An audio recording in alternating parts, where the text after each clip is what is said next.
Kali ini kita akan membahas kitab Matan Taqrib, bab taharah, hukum bejana, dan sunnah siwak. Baik, wadah dari kulit dan samak. Kulit bangkai binatang bisa menjadi suci dengan disamak, kecuali kulit anjing dan babi, serta benda-benda yang bersumber dari keduanya atau salah satu dari keduanya. Tulang dan bulu bangkai adalah najis kecuali mayat manusia. Faedah dari kitab Fathul Qarib. Kulit bangkai hewan semuanya bisa menjadi suci dengan disamak, baik bangkai dari hewan yang halal dimakan atau tidak halal dimakan. Cara menyamak adalah menghilangkan sisa-sisa yang menempel pada kulit yang dapat membuatnya busuk seperti darah dan semacamnya, dengan sesuatu yang menyengat seperti al-asfu yang diambil dari pewarna. Meskipun sesuatu yang menyengat ini najis, seperti kotoran burung merpati, sudah cukup untuk menyamak. Yang dikecualikan adalah kulit anjing dan babi, serta binatang keturunan keduanya atau salah satu dari keduanya dengan binatang lain yang suci. Kulitnya tidak bisa menjadi suci dengan disamak. Tulang bangkai dan bulu bangkai itu najis, sebagaimana bangkainya juga najis. Bangkai atau maitah adalah binatang yang kehidupannya hilang tanpa melalui penyembelihan yang syar'i. Dengan pengertian seperti ini, tidak perlu mengecualikan bayi binatang yang disembelih apabila keluar dari perut induknya dalam keadaan mati, karena penyembelihannya mengikuti penyembelihan induknya. Manusia dikecualikan dari bangkai yang najis, yaitu rambut manusia, karena rambut mayat manusia itu suci sebagaimana jasad manusia juga suci. Dalil-dalil tentang sucinya kulit setelah disamak. Hadis dari Ibnu Abbas radhiyallahu anhuma bahwa Rasulullah sallallahu alaihi wasallam bersabda, "Jika kulit hewan telah disamak, kulit tersebut menjadi suci." Hadis riwayat Muslim. Menurut riwayat imam yang 4, kulit hewan apapun yang telah disamak, maka ia menjadi suci. Dari Salamah bin Al-Muhabbiq radhiyallahu anhu bahwa Rasulullah sallallahu alaihi wasallam bersabda, menyamak kulit bangkai adalah menyucikannya. Dari Maimunah radhiyallahu anha berkata bahwa Rasulullah sallallahu alaihi wasallam melewati seekor kambing yang sedang diseret orang-orang. Kemudian beliau bersabda, alangkah baiknya jika engkau mengambil kulitnya. Mereka berkata, kambing ini benar-benar telah mati ataupun telah menjadi bangkai. Beliau bersabda, kulitnya dapat disucikan dengan air dan daun salam. Demikian yang diriwayatkan dari hadis riwayat Abu Daud dan An-Nasai. Para pemirsa Ma'rifatul Islam sekalian, berikutnya hukum wadah emas dan perak. Tidak boleh menggunakan bejana, wadah emas dan perak, dan boleh menggunakan bejana selain keduanya. Faedah dari kitab Fathul Qarib.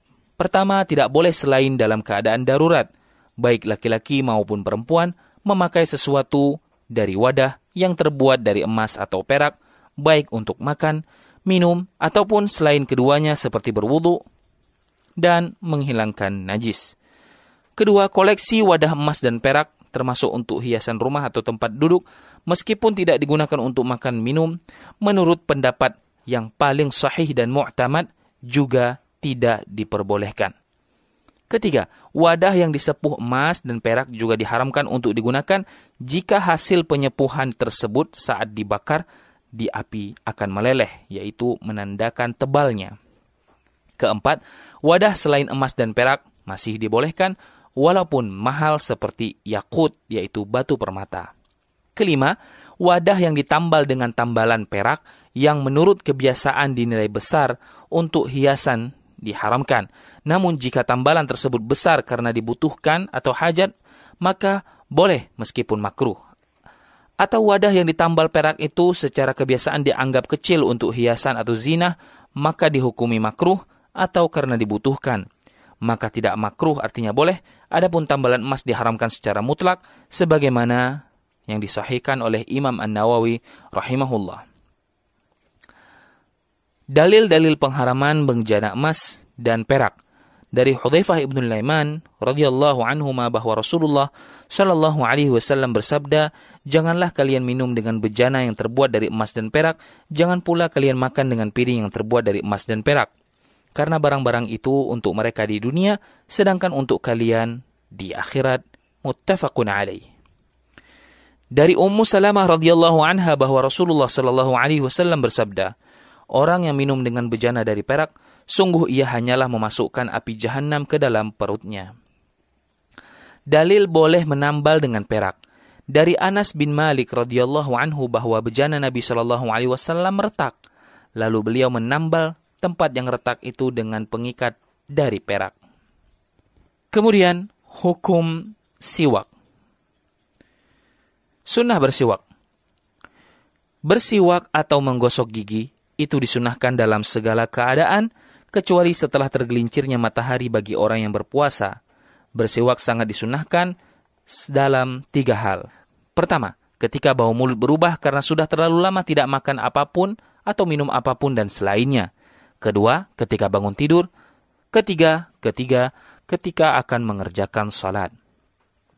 Faedah dari kitab Fathul Qarib. Bersiwak termasuk di antara sunnah-sunnah wudu. Kata siwak juga bisa diungkapkan dengan maksud alat yang dipergunakan untuk menggosok gigi, seperti ranting arak dan lain sebagainya.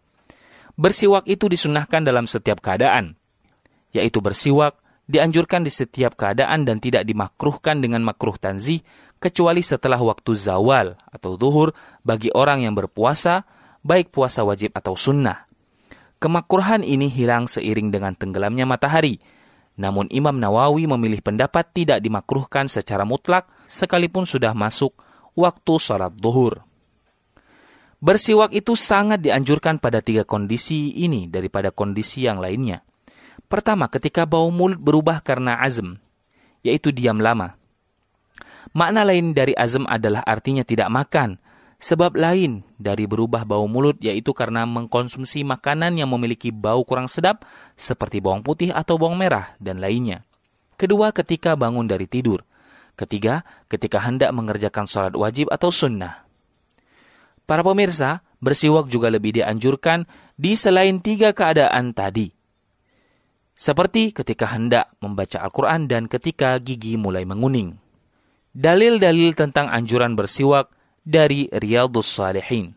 Hadis dari Hudzaifah radhiyallahu anhu, ia berkata, apabila Rasulullah sallallahu alaihi wasallam bangun malam, beliau menggosok mulutnya dengan siwak. Muttafaqun alaih. Aisyah radhiyallahu anha berkata, kami bisa menyiapkan siwak dan air untuk bersuci Rasulullah sallallahu alaihi wasallam. Allah lalu membangunkannya sesuai dengan kehendaknya pada waktu malam, maka beliau bersiwak, berwudu dan melakukan salat. Hadis riwayat Muslim. Anas radhiyallahu anhu berkata, Rasulullah sallallahu alaihi wasallam bersabda, aku perbanyak anjuran untuk kalian tentang bersiwak. Hadis riwayat Bukhari.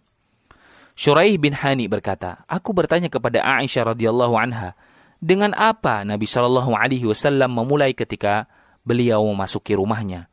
Aisyah menjawab, dengan bersiwak. Kemudian dari Abu Musa al-Ash'ari radhiyallahu anhu, ia berkata, aku masuk menemui Nabi sallallahu alaihi wasallam ketika ujung siwak sedang berada di lisannya. Muttafaqun alaih.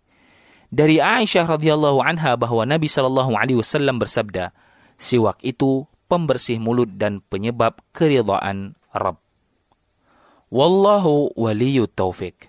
Demikian pemirsa Ma'rifatul Islam hari ini, penjelasan taharah dari kitab Matan Takrib dan diambil dari syarah Fathul Qarib.